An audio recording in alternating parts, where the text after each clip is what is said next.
Hindi lang po mga hybrid fitness routine ang mauuso ngayong taon, kundi pati na rin yung mga fitness applications sa smartphones.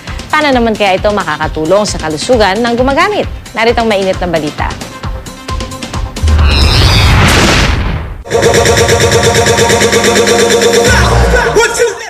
Kung nauso noong 2013 ang Zumba at pole dancing,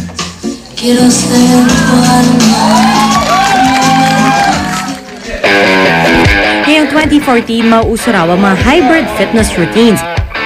Gaya na lang nitong piloxing na pinaghalong pilates at boxing. At nitong plyometrics combined with yoga routine.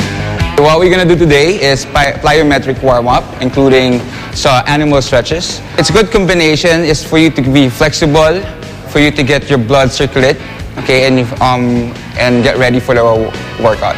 It's the low intensity ng yoga tapos high intensity of plyometrics. Maybe pag minix nyo yan, parang you'll get different results naman.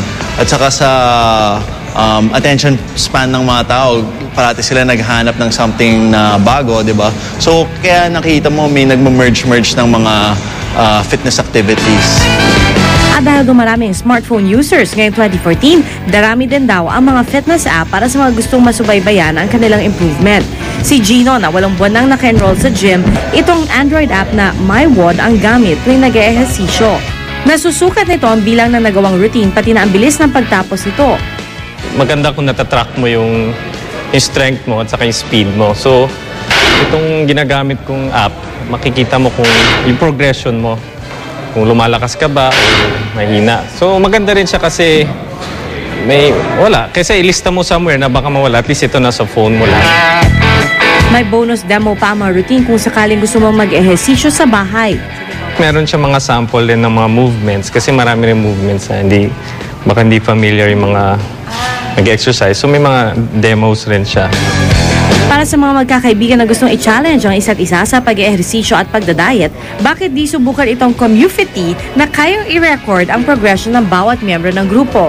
Kunyari may diet challenge, yung may-ari ng isang studio, pwede siya mag-develop ng isang diet or fitness challenge para sa members nila. Parang mini social media for fitness.